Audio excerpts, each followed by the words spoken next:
Good evening, visitors. Welcome to the Australian War Memorial's Last Post ceremony. My name is Troy Clayton, and joining us today from the Royal Australian Navy is Lieutenant Commander Darren Cooper. We are honoured to acknowledge His Excellency Dr. Thomas Fitchen, Ambassador of the Federal Republic of Germany, General Eberhard Zorn, Chief of Defence, Germany, Ms. Petra Zorn, Vice Admiral David Johnston, Vice Chief of the Defence Force Australia, Major General David Coghlan, Head of Armoured Vehicle Division Australia, General Dato Sri Peng Lima Haji Ahmed Hasbullah bin Haji Muhammad Nawawi, Chief of Army Malaysia, and Lieutenant General Rick Burr, Chief of Army Australia, and their accompanying delegation. We welcome the veterans who have served, those that are still serving, and their families that love and support them. We also acknowledge the members of the RSL Services Clubs Association, RSL Victoria, and RSL Queensland, who are watching the ceremony broadcast across Australia. During this evening's ceremony, wreaths will be laid at the base of the Pool of Reflection by visitors to the memorial, as well as students on behalf of Canberra School for Girls from Rose Bay, New South Wales. If you're able, please stand and join in singing the National Anthem.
Thank you, students. You may be seated.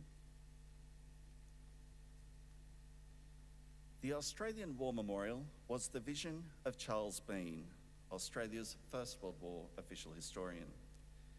Bean landed with the Australian troops on Gallipoli and stayed with them at the front through to the end of the war. The idea of this national memorial and museum came to him at Pozières, France, in the depths of the bloody fighting of 1916. Bean's idea was that this would be a place where families and friends could mourn their loved ones buried in faraway places. It would also be a place that could help all Australians understand what these men and women had endured and what they had done for us. Bean's vision, to which we remain true, is best expressed as inscribed in the entrance to the memorial's galleries. Here is their spirit, in the heart of the land they loved, and here we guard the record which they themselves made. Tonight, we'll read the story behind just one of those on the Roll of Honour, which lists the names of more than 102,000 men and women who have given their lives for us in war and in operations for more than a century. But first, we present a lament, Flowers of the Forest. Wreaths or floral tributes will now be laid at the base of the Pool of Reflection.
Today, we remember and pay tribute to Private Maurice Lewis Aarons. Maurice Aarons, known as Maury, was born in 1886 to Lewis and Letitia Aarons of Melbourne. His family were involved in Melbourne's Jewish community, and Maury was raised in that faith. He attended the Model School in Spring Street, Melbourne, but later went to Broome and sought his fortune in the pearling industry. Aarons was very successful and formed a pearling company, Aarons & Co., which ran a fleet of pearling ships from Broome. He then formed a partnership with another Jewish pearler, Abraham Davis, and turned his attention inland. The two bought a station and were attempting to set up as pastoralists by 1912. That year, Abraham Davis died in the shipwreck of the RMS Kumbana, and it seems that Aarons continued in the endeavour on his own. 2 years later, war broke out in Europe, and Aarons spent time organising his business interests before enlisting in the Australian Imperial Force in May 1915. He underwent a period of training in Australia before leaving from Fremantle for active service overseas with reinforcements to the 16th Battalion. Private Aarons continued training for a few weeks after arriving in Egypt, but was quickly sent on to the Gallipoli Peninsula, where the Anzac forces were preparing to participate in what would become known as the August Offensive. On the night of the 6th of August, 2 days after Private Aarons arrived on Gallipoli, his battalion left its position in Reserve Gully and made its way along the beach to the north. Over the following day, the men dug into a new position, all the while taking casualties under Turkish artillery fire. In the early hours of the 8th of August, 3 Italian battalions, including the 16th, attacked the Turkish positions near Hill 971. One man who was there later wrote, "The men fell under furious fire. It was terrible. The men were falling like rabbits. Many were calling for mothers and sisters. They fell a good way, in many cases, from the Turkish lines." Aarons was originally with a man called William Otley, but Otley later left to go with General Monash. Otley later said, "Afterwards, I ascertained from our 2 other chums that Maury was not to be found anywhere, and the stretcher bearers could not answer to his description, so we counted him as killed." While his best mates assumed Maury Aarons had been killed, the military posted him as missing and began an investigation into his fate. A rogue report that he was seen alive at Christmas 1915 seems to have delayed an official decision to post him as killed in action.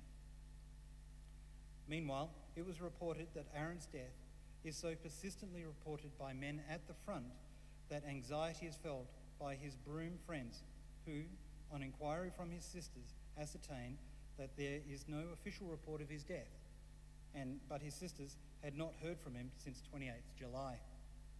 Letters from Private Marr and Private Linton in December 1915 indicated that he had been killed.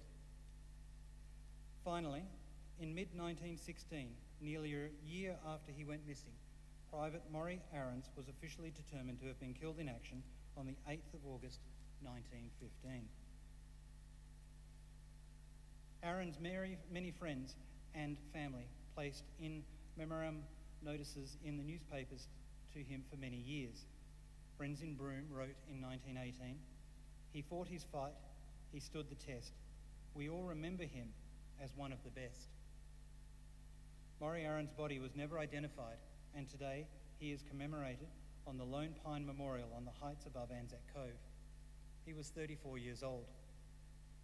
His name is listed on the Roll of Honour on my right, amongst almost 62,000 Australians who died while serving in the First World War. His photograph is on display today by the Pool of Reflection. This is but one of the many stories of service and sacrifice told here at the Australian War Memorial. We now remember Private Maurice Lewis Aarons, who gave his life for us, for our freedoms, and in the hope of a better world.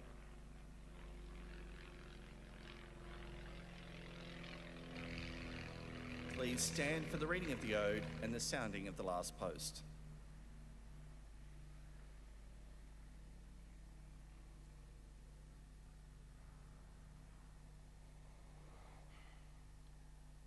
They shall grow not old, as we that are left grow old.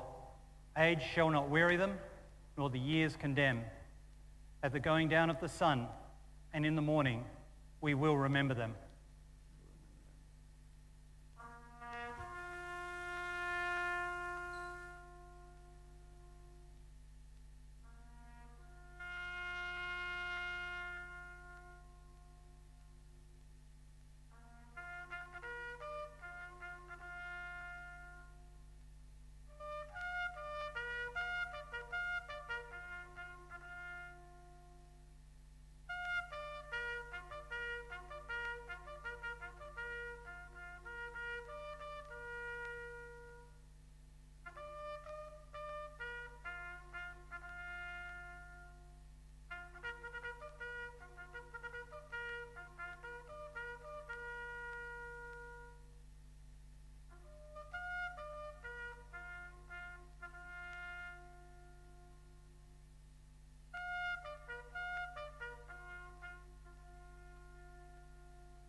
Lest we forget.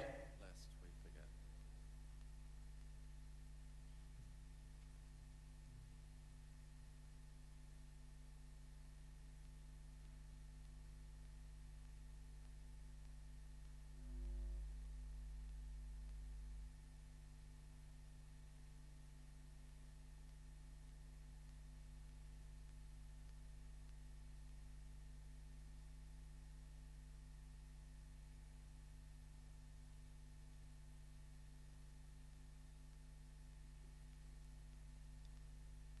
We leave you this evening with the words of the memorial's founder, Charles Bean.